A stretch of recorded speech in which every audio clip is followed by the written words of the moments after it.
Welcome to the Post-Human Podcast.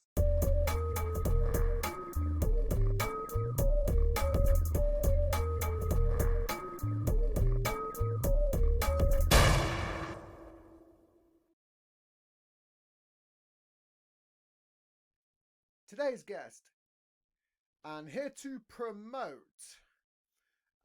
his current project. He's a fresh student out of university, Himanish Goel. There we go. I'm just going to say I was training myself that mentally 5 times over. You had to tell me it twice. I'm just going to tell this for my audience because they all know I'm a stickler for names. I'm terrible for names. You had to pronounce it to me 3 times. So I'm just going to put that out there. How are you, my friend? I'm good. How are you? I'm very good. Let's talk about your project.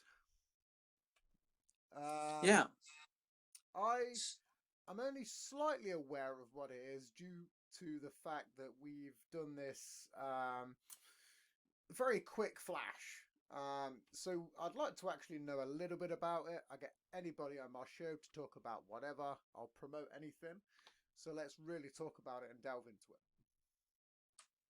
Okay, sounds good. So yeah, I mean, in terms of the spirituality and meditation space, it's an area where it helps you figure out where you are. It's like kind of like a timeline, if you base it off of that, where you have your past, present, and future. And as a lot of individuals, it's really hard to stay in the present because that's what's keeping the flow of time. Yep. And there's like 3 personalities mostly. The ones who are in the past enjoying those moments that they had in the previous days and like trying to find that in the current present, but not being able to know what's the best way to guide themselves to that. And then you have the futuristic folks who have a lot that they want to do, like high achievers wise, and they're not sure where to start. And well, they don't know which one to start with, being like all over the place.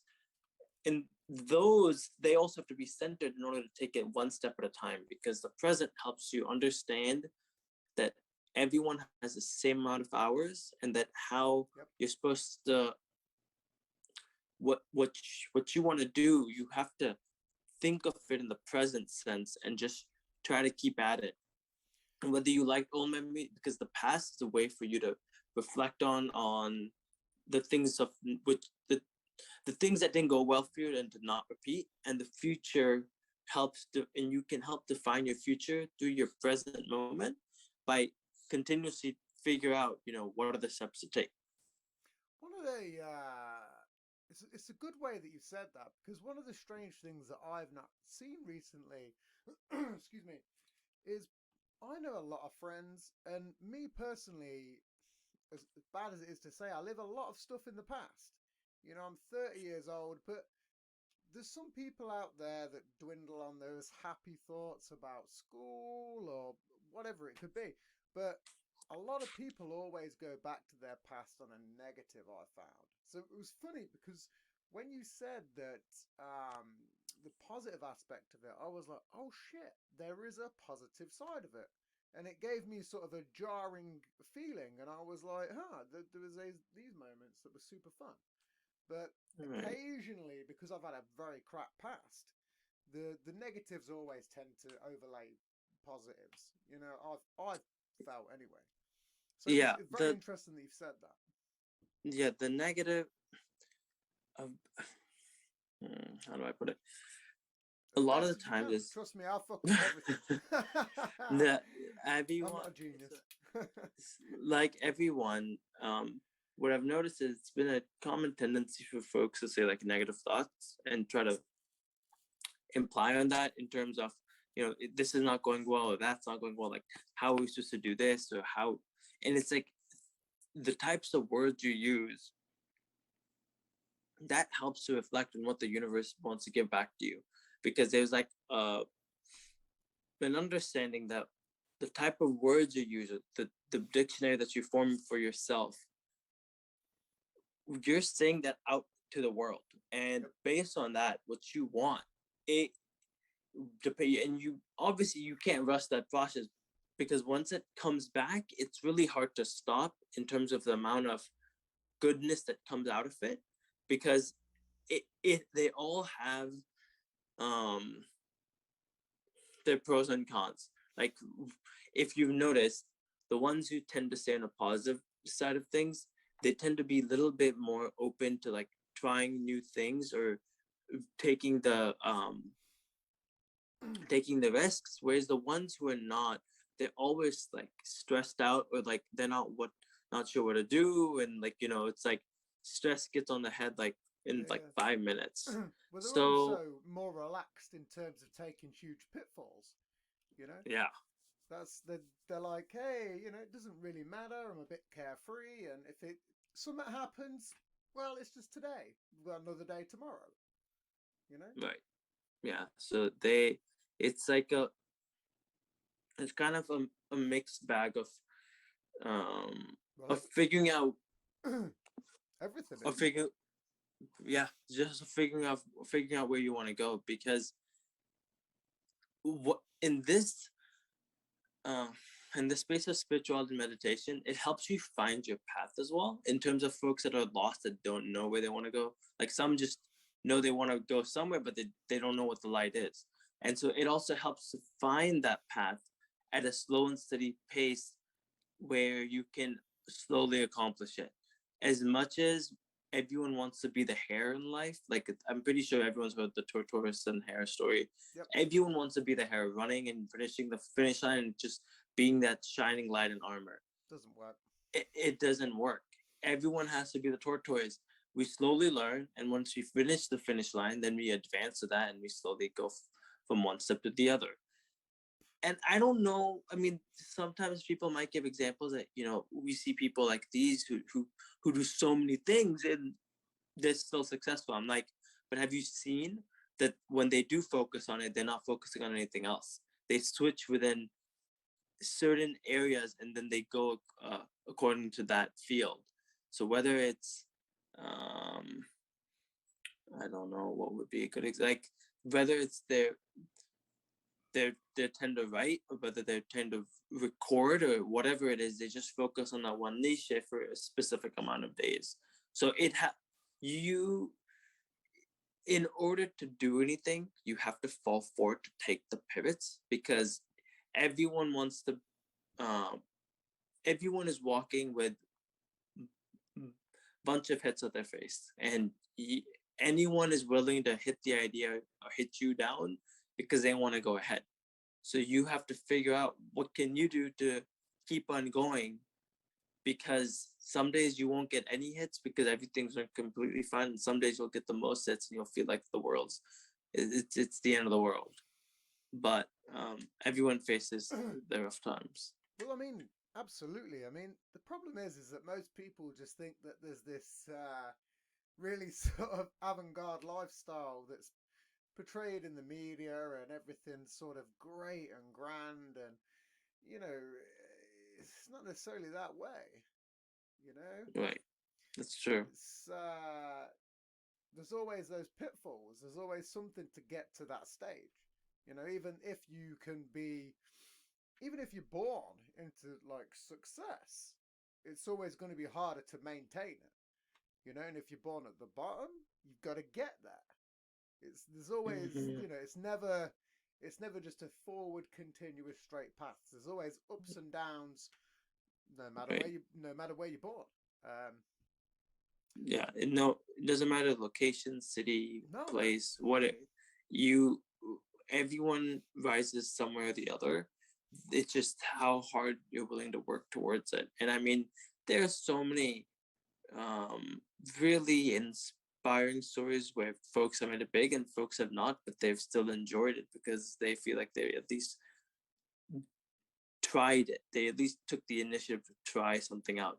Like, I mean, Yeah. everyone knows of the story of how Elon Musk got to where he is. I mean, Yep. he had to go through so many companies until he reached Tesla and SpaceX, where he's now living. Well, the funny Yeah, story about that is years and years ago, when, because again, the company was originally British, um, and it was on Top Gear many years ago, and they tested one of the original Teslas way back when, before it was, before all this hype and all, it was probably at least 10 odd years ago.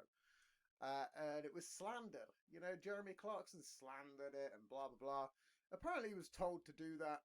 I don't know. It's all alleged bullshit. So it's funny that you say that. That was so far back, but look at where the dude is now. He's second, almost first richest man on the planet. yeah. And yet, someone was slandering that car. I don't know. Was it his first model? Yeah, he was.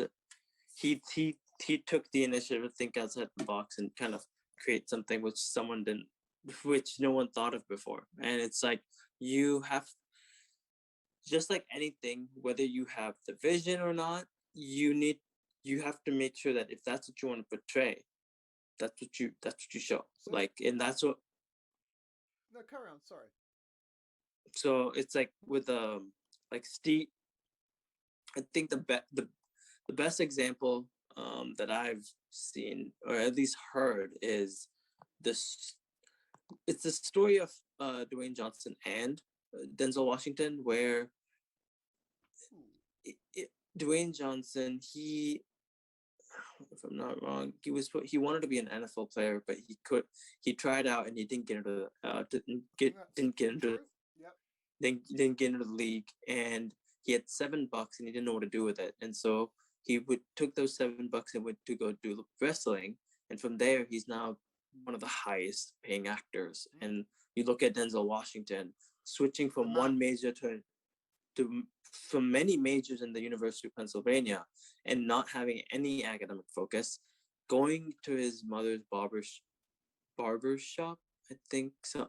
She had a shop local in town, and there was a wise woman over there sitting one day saying that you're going to be speaking to 1 million people in the world, and he didn't know how.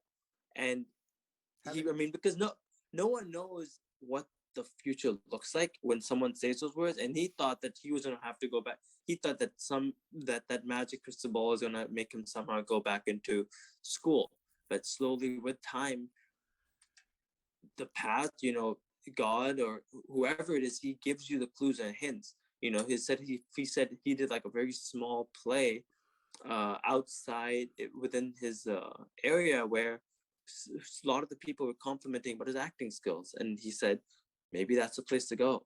And for him to hit shine on the curtain, he had to hit Broadway success. Yep. And he tried after tried. I mean, he used to be like, it feels like there's only musicals that happen over here, and he's like, it's like musical after musical. No one really took him because he said, I didn't have a voice. I was not a musical person. And he prayed and prayed, and eventually, I think that year when he was the richest actor, and he was speaking at the University of Pennsylvania as a keynote speaker. And I think there was a ceremony that happened after a long time, and it was at the same theater that he failed his first audition, and it was the same theater that he got his first act, and it was the same theater that he got his first role from in the Broadway Fences, which is now a film with 2016 where his longtime friend, which I don't know at the top of my head, she was an actress. She's still an actress, won the best supporting actress at the Oscars. And it's like everything somehow ties back again. I mean, as your career develops, and now circle. There's everything. I feel eventually comes in full swing. It happens quite a lot. What got you into? Because again, I don't want to cut too much off. Um, the sort of spiritualism aspect of things. what got me into the spiritual aspect? Okay. I was going to say, what got you into meditation was the question. I think that so meditation. I was never someone that knew who I was.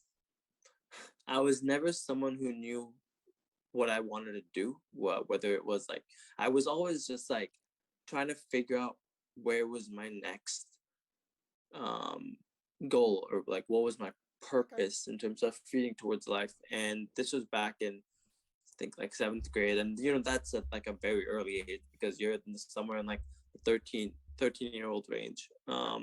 But from there, I had heard a lot of my friends who I, well, at least friends of close to me who were able to find their purpose in high school, wherever they wanted, wherever they had pulled them towards, Yep. by doing the spirituality and meditation practices. And from that, I thought that maybe this might be a good way for me to start early because they started later in their life, and maybe I would get a head start from it. And I started by doing the basic fundamentals myself, and slowly found out about an organization called Art of Living, which was it's an organization for promoting meditation and spirituality activities, and also making a movement. It's kind of like a movement, but also like a non-profit type of way, Okay. which is originated in India, and the founder is Sri Ravi Shankar, and he's done a very good job promoting the voice of meditation and creating unique techniques in terms of classes. Like they're known for their sky breath. They're known for the classes that they do. It's helped folks come out of a shell or a bad period of their life. Yep. So, and I didn't have any of those problems coming in, so I just kept on doing it. And I used to I used to at least be active in terms of learning the skills. That's how I've always learned. Starting with the fundamentals, understanding the skills, continuously doing it. And I kept doing it and this was like summer of eighth grade, and ninth grade, 10th grade. And by the time the summer came, there's a saying that when you attract more bees with honey than you do with vinegar. Like if you're someone who's a Yep. very cold I know that personality, phrase. then folks won't really, they'll just think you're just there to learn the skills and whatnot, and not go any above and beyond, or look Well, or explore new things. But no since I one was, no one yeah, really admires a negative person, you know? yeah, and Realistically. and and when I was looking to see what else I could do, or like what other ways I could get involved, maybe outside of Art of Living or inside of Art of Living, there was a couple of folks that started to say that we have this going on. How would you like to be involved in it? And I was like, yeah, I mean, sure. It's like that first opportunity. If you deny that, that obviously doesn't make them feel convinced to mostly call you back or whatever the case is. And so from that one call, it went to another call, to another one, and then slowly I started to get involved. I was, you know there is an advantage to learning the skill set, because it feels like you're learners, you've been taught the skills. But when you're teaching the skill, or you're somehow helping the movement, that's another level that you're achieving. And so somehow, with opportunity, when you do the good work, they take you into places that you're not even sure of. Like I remember when they were just trying to see if I'm a good fit, because they never taken a high schooler in this movement. Okay. This is mostly adults. And so um, when they saw that I was committed and I was coming on time and everything, they Pu- slowly got me. I slowly found punctuality is two, key. Like yeah, punctuality and punch consistency is like paramount. is, yeah. Yeah. I mean, if you want to do anything, whether it's on a big scale or you want to find your big opportunities, you have to be consistent, persistent about it, in terms of making sure you're validating to them that, yeah, even though I might not know anything, I'm willing to work my ass off for it. Mm. So um It's good, man. that's from there, But it's a I positive found, attitude. That's what it is. It's a yeah, willingness to learn and a drive to do things. It right, makes no difference on top of anything else you put on that. Because if you're saying, look, yeah, If you're just saying, well, I am fucking, I'm below the belt and below par, but I'm willing to learn, I'm willing to gain more knowledge.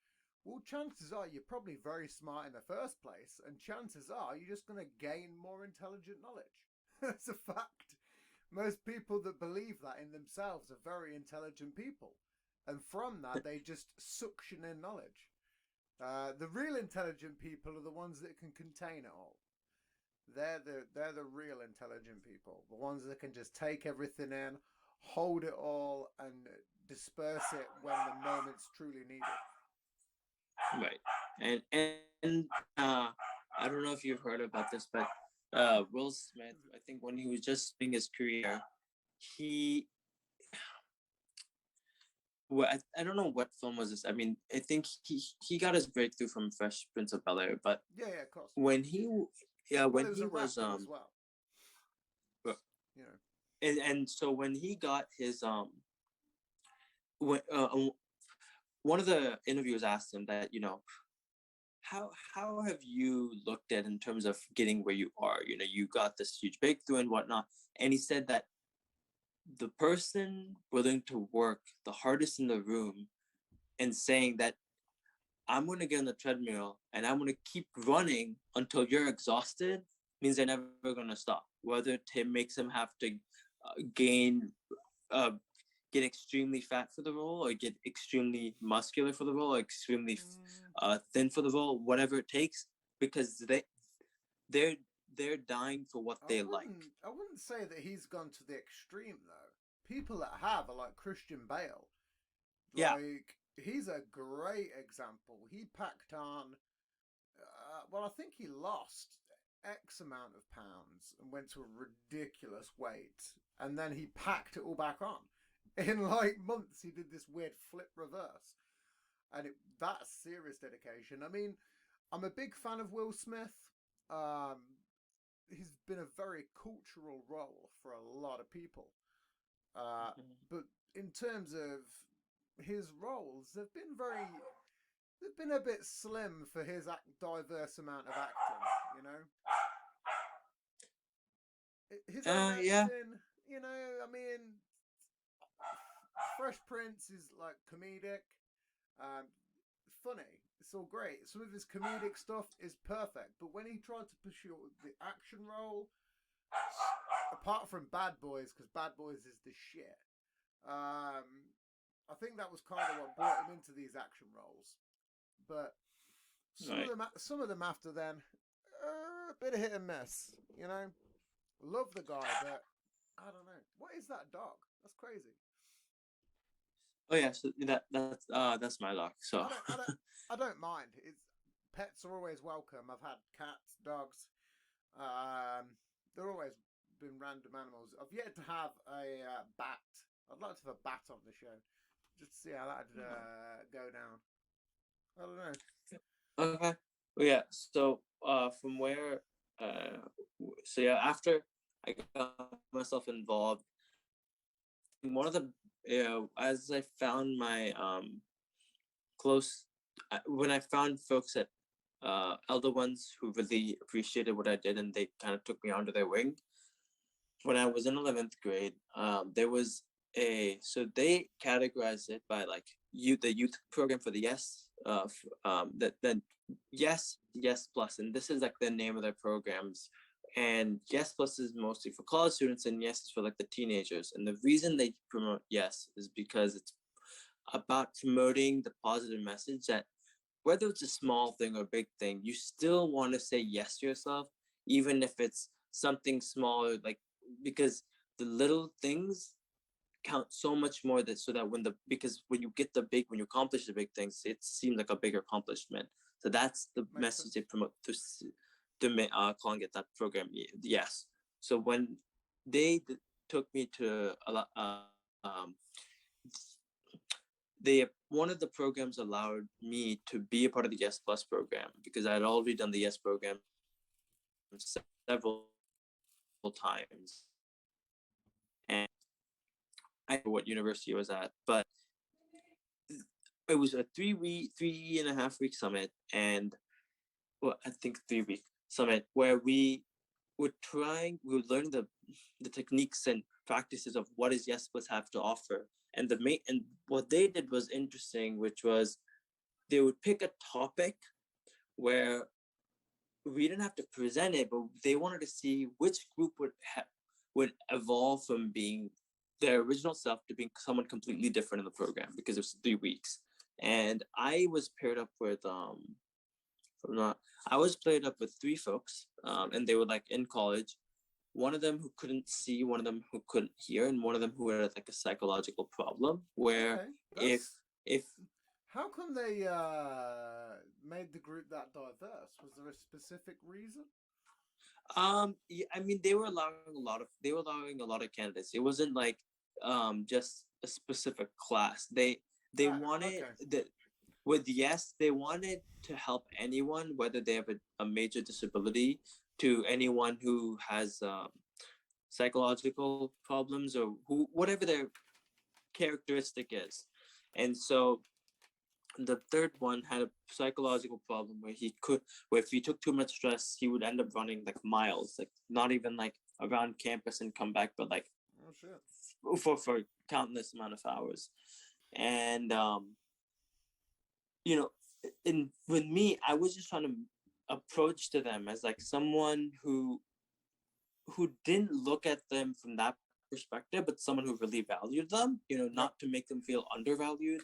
But those first week and a half, it didn't, as much as I used to like approach myself a specific way, they would try to back away as much in that type of sense. Yep. And 1.5 week went by, and one of the professors over there who approved for this Yes Plus to happen at their university, I think it was their first year that they're doing it, so that's why they allowed me. I the He said the best thing a human can do is observe their prey in terms of seeing what is making them feel uncomfortable, and how can you latch onto that and probably help them feel and make them go from no one to being someone.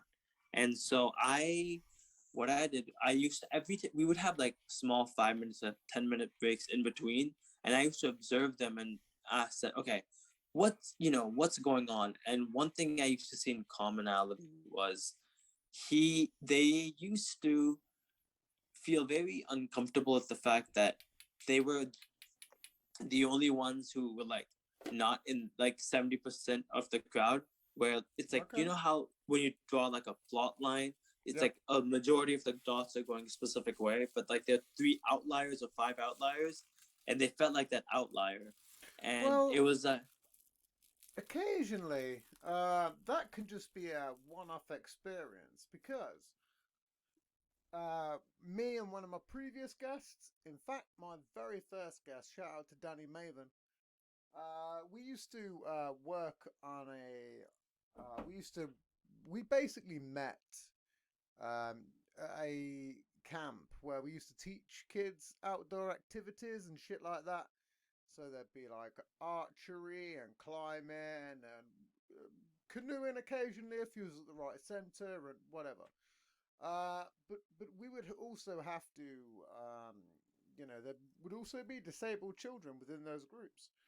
And as strange as it is, might sound, now occasionally people would look at me on camera and go, "You ain't disabled," but I actually am. I've got this weird fucked up foot, um, so I can kind of always relate on that level. Um, by fucked up, I've got like 3 toes on my right foot.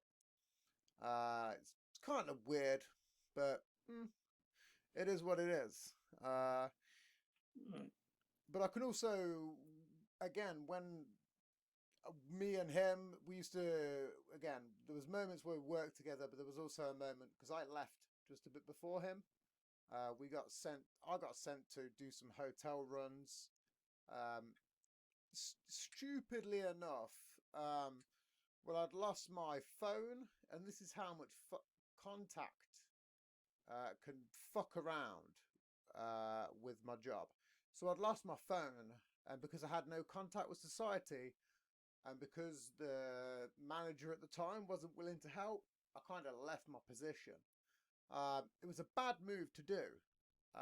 In hindsight, I should have just gone, no, no. There was a bunch of kids that there was also on site that I kind of could have gone back to and gone, hey, you know, but I just, the dude didn't help me, so I fucked off. Um, Many years down the line, I regret it, but it was just because I lost my phone. And years later, I'm like, oh, the fucking stupidity of that. But yeah, I can relate because you know I used to you know teach them and would occasionally have you know one in the group, and I'd always go to that person naturally. There'd be two of us running occasional classes, and we'd go, hey, I'll do. You know, we knew what was going on. You know, we had Mm. this sort of agreement ourselves. You know, you do what you do, and if there was some, you know, if there was a kid that was sort of left out and feeling a bit shit, I'd almost half go and deal with that. So would my Right. friend, so would my friend Danny also, because again he, you know, he's a very empathetic guy and so on. So you know, I can almost relate exactly to what you was coming across. You know, with the That's true. with the program in which he was talking about anyway. Right. So yeah, that's Sorry, I know I threw a spanner into the works then, didn't I? no, that's fine. But yeah, so from there, I just kind of help them to kind of make them feel confident about themselves that you no one can destroy your image. It's you who shows who you what you want to show. That's what people depict of you. And if you show that nothing's bothering you, then you will get more people to come around you. Because when there's a sense of bothering, even when you have a major disability, it doesn't mean you're anywhere different from someone else.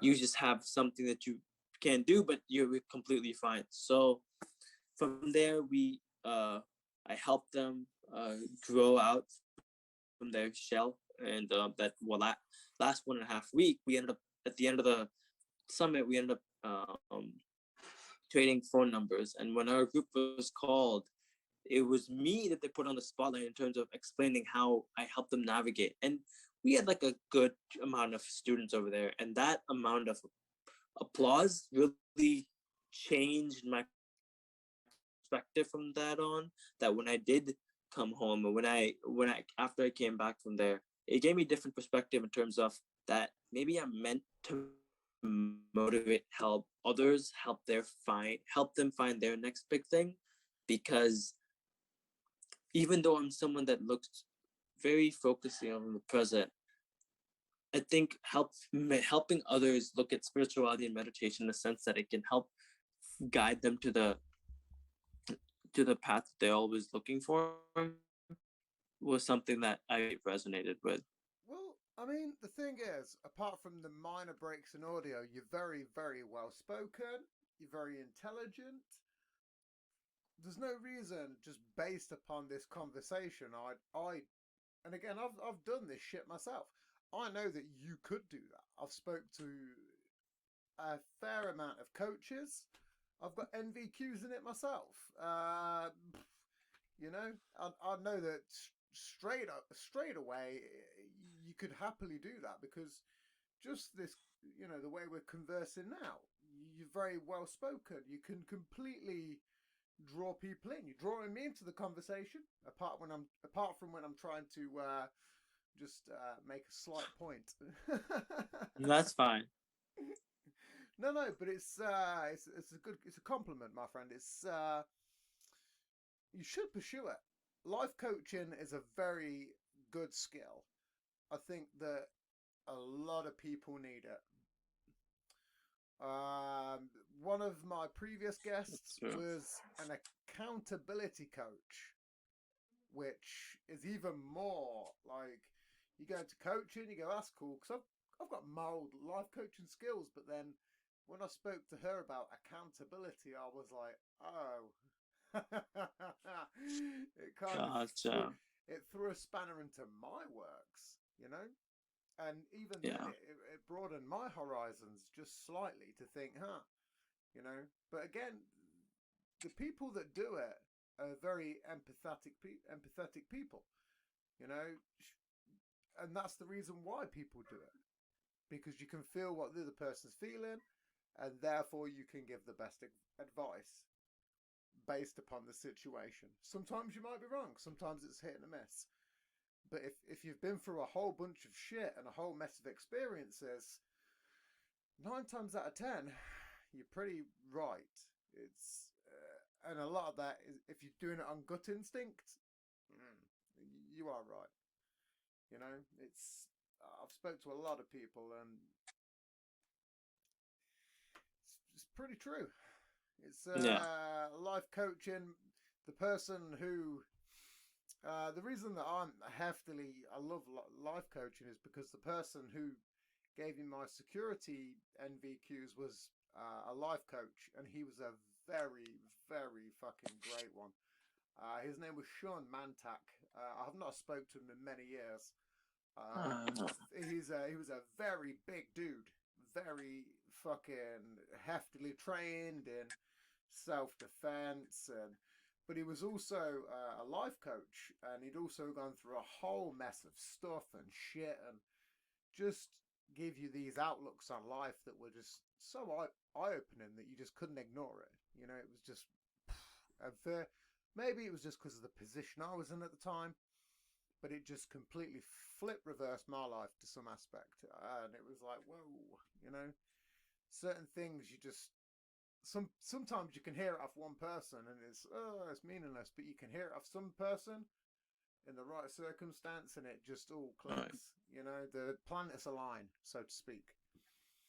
And to be honest, he was a pretty domineering man. He was pretty big. It was hard not to listen to him. He was built like the Green Mile, and that isn't a joke. He was genuinely huge. So it was difficult to not understand anything because you was like, whoa. So, and I'm 5'7", and he was probably at least 6 fucking 5, maybe. He was a big guy. Might have even been a bit taller than that, to be quite honest. But you know, from certain aspects and again views and perspectives, I was like, shit, man, I'm going to listen to this dude, especially considering what he was saying made sense, and you know, and the other thing of that is I was doing it for a security license, and most people when they think about security, they just think they're all idiots. And this guy threw in this hefty amount of like almost free life coaching that was not even relevant to the course, and he threw it all in there. And it was all completely like, you know, all the people that were on that course with me, I guarantee that they've got the same outlook in life as me. Um, Right. it's crazy, and it was just like he'd put things across in the best way. Sorry, I didn't mean to give that huge shout Uh, out and the story there, but sometimes stories are good because it passes also on little bits of knowledge and that's true. the unexpected sometimes. That's true. Yeah, It is unexpected. stories are sometimes things that it pops out of nowhere and it kind of creates a it creates an aura where you can kind of put yourself in that position or maybe feel experience that feeling. So and there's nothing better than that. But I you know the the best example I tell folks is that if you have a skill set and you want to go towards it, think of two things. If you achieve that, what will you feel? If you don't achieve that, what will you feel? Because it's important to know what is a feeling in terms of if you want to reach that career path, how would it feel like? Would you feel like a change in your life? And if you didn't, would what would you feel the change that I at least started it? You know, what would that be? Because Disney itself, like I mean, obviously Walt Disney has its pros and cons, like any other business or company, but they are huge on belief and imagination, and that's what's helped them to create this world for fantasy. individual, yeah, individuals of all ages, Yeah, you know. they And I mean, they and this is all they pump smells into the park that lure you in. You know, specific fragrance smells. That's a fact. right. There's, if you walk down one street, it smells like one thing to make you to feel like a certain way. It's all technically engineered. It's a fact, It's by the true. way. I've spoken to people that work there. It's not so yeah. And I mean, it's I mean, besides the content wise, I think some of the Sorry, you're breaking up for a second, my friend. can you hear me now? Yeah, just say that again. Sorry, I'll cut that little glitch. No, that's fine. Yeah, so one of the I feel like some of the quotes that I live my life, like in terms of what gives me the inspiration to tell folks to keep on moving on is your life is kind of like a masterpiece, and you imagine that you don't have any limitations on what you can do or what you can have, what you can be, or what you have, what you can do, you know, what you can be, what you have to do, because the way to get started is to quit talking and begin doing it. Yep. That's the quote that Disney goes by, because if he didn't, I don't think he'd be able to create this world that we live in. And I mean, it's difficult to see every opportunity Think in of a how many way. millions in not even millions, billions he's inspired. Like billions Right. of people he's inspired. Maybe That's it and was not necessarily just him, but under his umbrella of right. Disney. But it all come originally from his idea.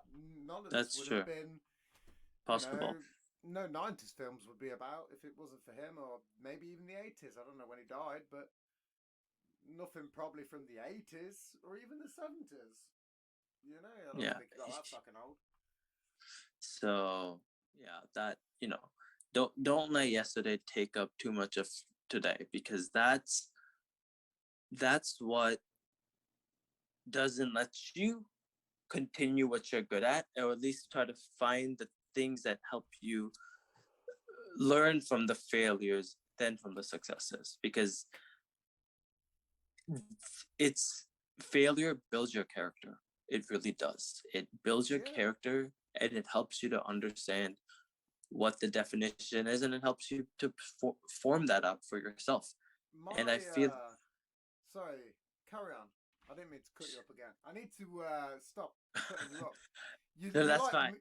The problem is you're like me. We're both talkers, so I need to Yeah. learn to be quiet for a second. Sorry. No, that's fine. I was just gonna say that falling, um, you in order to in order to go above and beyond something, just like how a Buzz Lightyear would say it, you have to fall forward in order to hit something to figure out where you're really going. Because if you don't hit something, you're not gonna know if it's working, if it's not. If you just if you're continually walking but you're falling back, then you have a protection. You don't know what you're wearing in the back. You could be wearing a backpack. You could be wearing anything like a vest or something. But when you're falling forward, it's always gonna hit the head first. So um, so that and it's applicable to anyone. You fall forward, you get up, and you keep moving. And that's it's you fall infinity, you get up twice that, which I don't know what the definition of that is. So, There probably is one. I mean, when I was growing up, like I was an outdoor kid, so I was growing up climbing up trees. There was just always rough and tumble, and I was probably in a wasn't even that long ago. It seemed like I was a child. I'm 30 now. You know, but it was a long time ago in terms of right, the advancements of what's going on today. And everything that I did, my dad was like, well, it's just character building.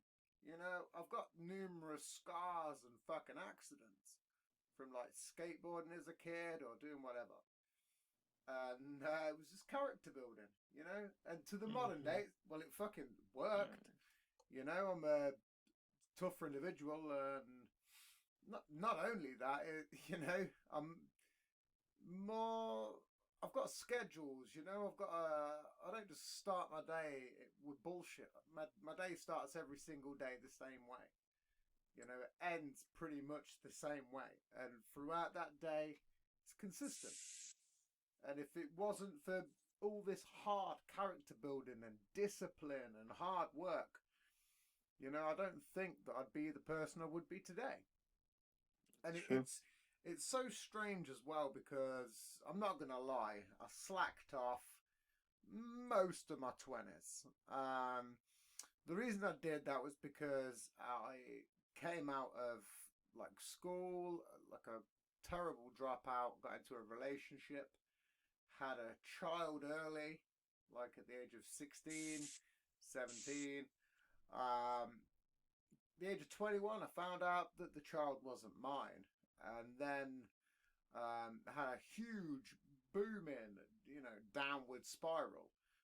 But then coming back out of that, I was kind of chasing a family for years, and then almost pushing everything down. You know, a career, prospects.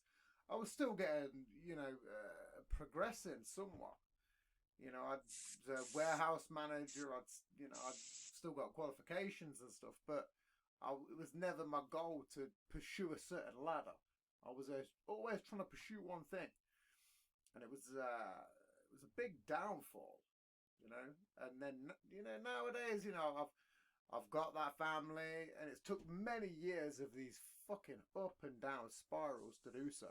And sometimes you just have to kind of quit that and just go, what do I want in the moment? What am I really after, rather than just chasing something that could be false, or I don't know. You know, it's tricky sometimes, you know. My tangents are weird, by the way. They're very strange segues. I'm going to point that out. They're very strange segues. Let me ask you some questions, my friend. Spirituality. You've mentioned a lot of it. What kind of because again, I listen to a lot of lectures, like modern day people like Alan Watts and Jordan Peterson and Terence McKenna, people like that. Daniel Graham Hancock's. Do you listen to anything like that? On and off. Or like On and off. TED Talks, or you know, you seem Yeah. like the kind of person that listens to a lot of TED Talks, like Steve Sinek or. Right. Yes. Yeah. I listen to a lot of TED Talks mostly. Yep. I think you need to branch out. 5%. I when I was younger, I always wanted to pursue, like, again, when I was teaching children and doing stuff, I kind of knew what I wanted to do, but I didn't know because of all my vices and bullshit. And again, I've done a hefty amount of drugs. It's probably blatantly obvious. I'm not gonna lie. You know, I smoke cannabis on the regular. Most of it's CBD though, so it's all good. Drinking's about my only vice, and smoking. But when several years ago, after pursuing, you know, that path of teaching children, I did this weird sort of moment where I went into sort of marketing for a little brief moment when I was living in Portsmouth. And that's where I first learned about Steve Sinek and TED Talks and all this shit. And it was fascinating. It gripped me because I'd never heard of anything like that. But my problem is it like, I can't listen to that nowadays because I know that there's much better stuff. Stuff that's more relevant. And stuff from people, I'm not saying none of the people on the TED Talk page are full of shit. But in the long run, some of it doesn't really work. I spent several years applying some of that stuff, and it made no effort. Whereas then I've listened to, I don't know, 200 hours of maybe a certain couple of people, and applied that to certain aspects of my life, especially when I've had a son nowadays after many mistakes in my past, and then applied that to now, and it plays out much better, which is so that's why I mentioned those. And if you'd listen to them, and I'd highly suggest them. TED Talks are great. They're good if you're into business marketing, analytics, strategies, but for certain aspects of life coaching, depending on what you want to do, I'm not saying don't listen to them, because it's always best to get every point of view. But behavioral psychologists, they're probably some of the people that you want to get down on. You know, people that physically analyze the way that people behave down to the dot. I love listening to it. It's I listen to it on a daily fucking basis. I pretty much wake up to it in the morning most of the time. So I didn't even realize. Sitting there spinning that pen. Yeah. Like, So pen spin down. So yeah, that Simon Sinek, he's kind of the He's good. I'm not gonna lie, he's a fucking genius. I mean, he's the author of 5 books, and he's definitely one of those inspirational speakers that everyone looks forward to. I mean, he kind of helps you discover the why in your difficult times. You know, how do you inspire action? Like, how do you get? I mean, one of his examples that I've heard a lot is the 4 seasons that I think it was like it's a hotel that he went to, and he saw this worker. He would do 2 shifts, and he used to say that he used to love his job. That's at the 4 seasons. Yeah. And versus the other one, he said he used to just he would do his work and get out of the back door and slide out. You know, he said there's something versus loving your job versus just doing it. You know, so it meant, you know, I feel like he really hits on that point nailed really nicely. And I mean, everyone knows the book Start With Why, which is how everyone knows of him today. I mean, still Leaders Eat Last, or The Infinite Game of Find Your Why. You know, he's most people nowadays aren't even conscientiously knowing what they're even really doing. You know, they go into a certain industry and think it's their life and get stuck in this shitty position, and then they're scared to branch out from it because they've just plunged, especially in America. They've got themselves into debt. You know, they want to be a lawyer or whatever, especially if you want to be a lawyer or even in the medical practice. You know, that's a lot of money, and if you plunge your way into debt, you can't really get your way out of that. You know, it's very tricky to make a career swap midway through, I don't know, a second degree of law school or whatever the fuck it is. I probably put that wrong. I don't know how it works, but you know what I'm talking about. You know, it's very tricky. You can't just pick and choose in a way, which is a shame because of the cost factor. It's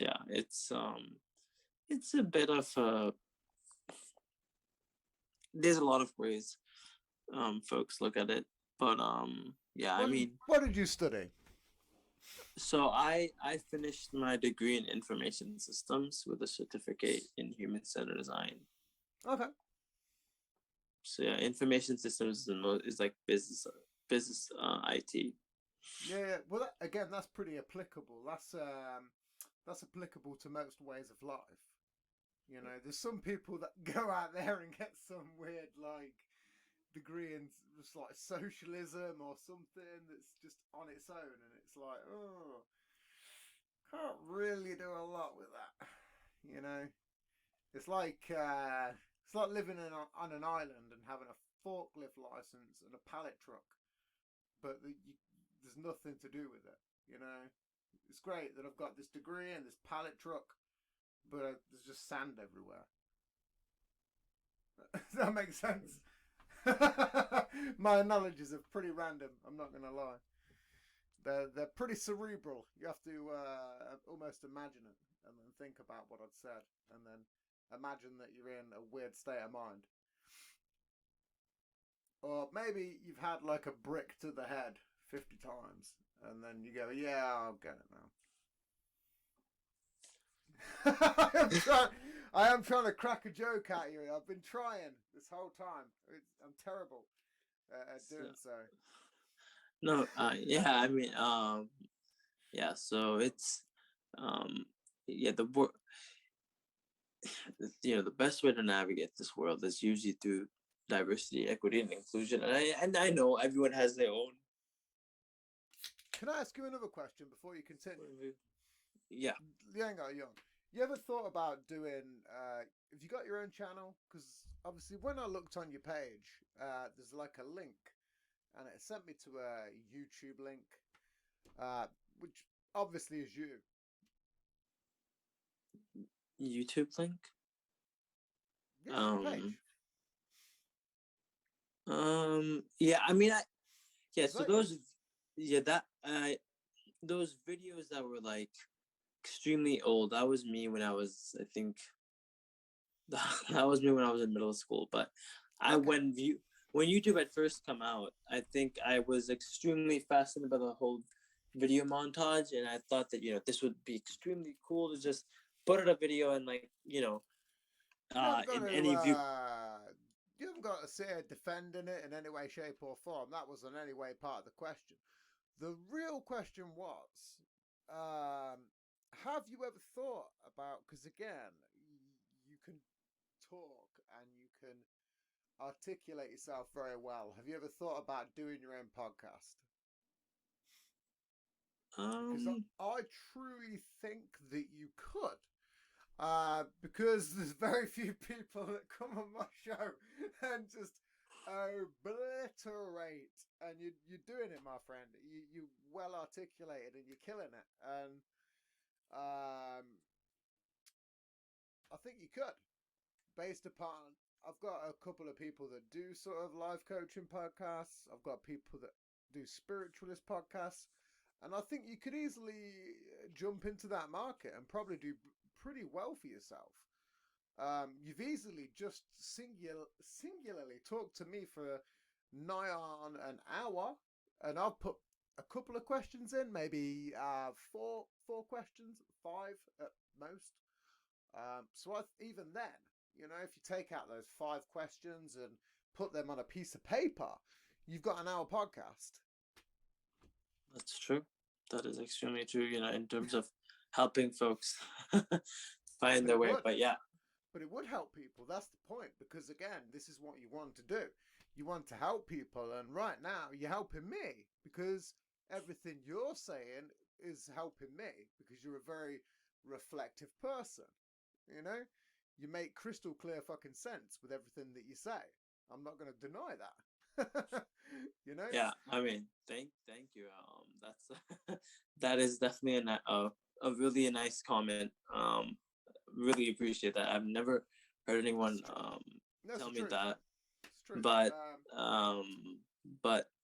yeah, I mean, I feel like it's too short to live life thinking thinking that you're in a box, trapped, nowhere to go, because there is some light that you have to put in your imagination, whether it's a lotus that comes opening the door for you, whether it's some small creek, because it's hope that drives us, and it's what believing helps us to achieve things. And I think if there's any last note I want to leave on this show, I think it's that whatever you I thought we were still going, my friend. Just because I mentioned an hour, geez, we're still good to go. If you have to go, that's all good. It wasn't because of the hour comment. I just have to. I have to leave soon. But okay. Yes. But I think whatever you have in terms of achieving, whether it's as small as a vision or something that you feel like it's not it's not achievable. As long as you're working, if as long as it's exciting, that you really care about, you're not gonna have to be. You don't want you. You're never gonna have to push yourself on that because it's the vision that pulls you into it. It's your vision. It's your it's like the road which will help you pull that vision into hopefully implementing it or maybe making it a small vision. I mean, it depends on how big of the picture you look at. It's the bigger picture. It's like how do you want to design or draw out your life? And that is your vision to achieving it. Because the people who are crazy enough, they're the ones who are going to think they can change the world. And they're the ones who do. I mean, Steve Jobs changed the world. Bill Gates changed the world. And I mean, yeah, they have their own uh, perks and quick perks into it, but they changed it. They took something and made it even more valuable. They did something that created that made sense. Every they they created the pivots. No, no, absolutely. I mean, again, if you need to go, that's all good. This has just been one of them interesting conversations. I'd love for it to have continued, but if you have to go, you have to go. That is no problem. So Occasionally, these shows can just go on, and I thought this was going to be one of them because you can. And I was like, I was strapping myself in because everything, like I say, everything you said has been pure wisdom, which is the exact same reason that I said you should launch your own podcast because I'd happily listen to it. Even if it was little 10-minute talks, I'd listen to it all day long. It takes 10 minutes out of a day. Fuck is that? It's nothing. You know, that's people true. could listen to that when they're making their coffee, when they're fucking getting ready to fucking brush their teeth, get in the bath, just in the car, any time. That's My problem is I do long form, which you know is extremely difficult sometimes to fit a 3-hour podcast into your listening schedule. yeah. So sometimes the norm, but the the regular it should be is about an hourish. And again, you're a student, and I probably shouldn't take up much of your time. So your project, I mean, again, we spoke a lot.